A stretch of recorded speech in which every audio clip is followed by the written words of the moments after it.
So now we've discussed editing and formatting our text. But the fact of the matter is, a lot of the time, you're not going to want to type completely from scratch. You're going to want to place your text from another source. So in this lesson, we're going to cover placing text from other sources. Here I have my blank document with my margin set up. And I want to place some text I've already set up in a Word file. So what I'm going to do is I'm going to go up to the File menu and say Place. Then I'm going to navigate to my file, which is right here. I'm going to select it, and I'm going to ask it to open. You'll see what I then get is called a loaded cursor. You'll see my cursor is changed from the black arrow to a black arrow with just a little bit of text so that I can read what's at the beginning of that text. There are a number of ways I can then place the text. I can click and drag to draw a text box that will automatically have my text placed inside it. I can just click on the page to flow as much of the text as possible into the margin limits. Or if I have an existing text box, I can click in that box and the text will be placed in that box. It will only be placed in that box directly if there's no existing text already in the box.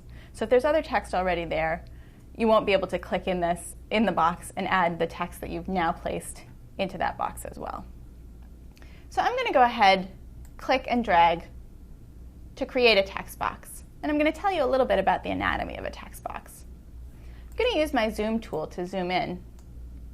And you'll see that this red plus sign has appeared in the bottom right corner of my text box.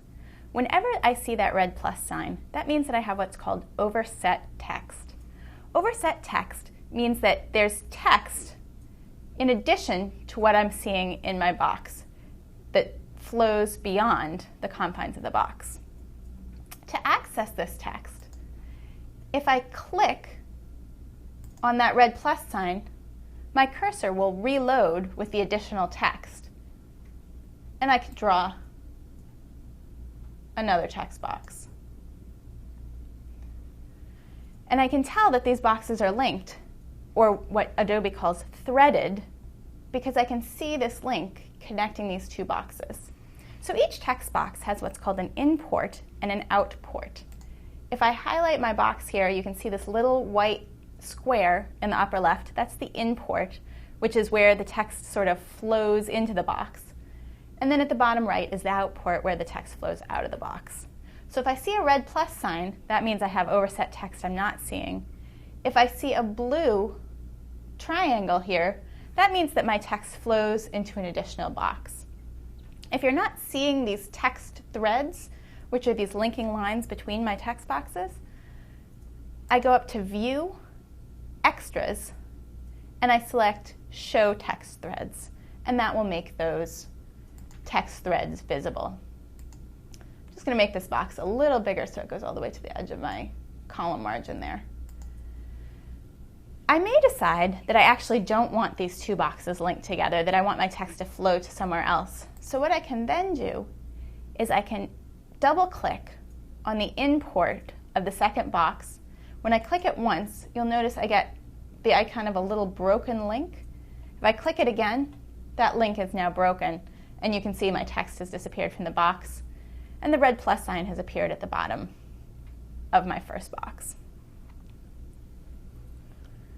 The other thing that can be a useful tool in InDesign is that it will auto-flow text.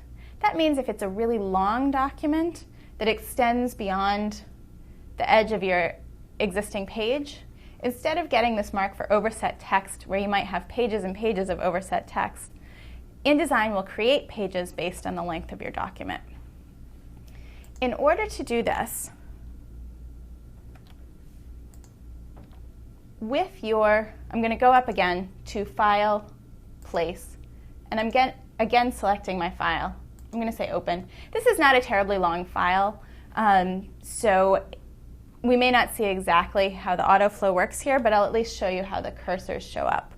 If I hold down the Shift key, you'll notice that instead of having just the text show up next to the cursor, I now get this sort of squiggly sideways shaped S. That shows that I'm auto-flowing the text instead of just placing it in the existing space or drawing the existing box. So if I click on that corner, it will create a text box. Whoops. I'm going to hit Control-0 to back out of the page so that you can see it a little better. And it will automatically fit that text box to the existing margins and flow the text in.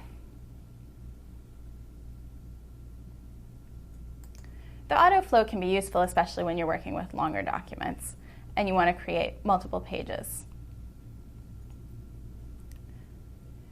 The other thing I'll just note quickly is if you set up a specific number of pages for your document, you can also autoflow to that specific number of pages by, in addition to pressing the Shift key, also pressing the Alt or Option key on the Mac. And that will limit the amount of pages the text flows to the amount of pages that are already in your document.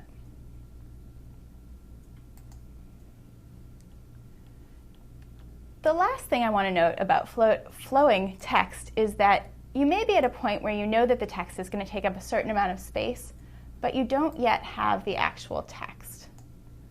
And I just drew a box with my rectangle tool, but I think I'm going to use the type tool instead so I don't have those colors, default colors automatically applied. So I'm going to use the type tool to draw a box here.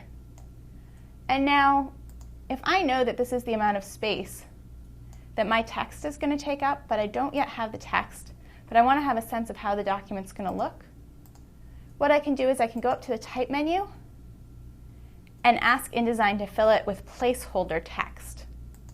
And when I click that, you can see it's filled with this sort of Latinate text, but that at least gives me an idea of what my document will look like once that area has been filled with text. So that's a useful tool in sort of preliminary layouts to help you get a sense of how the final document will look.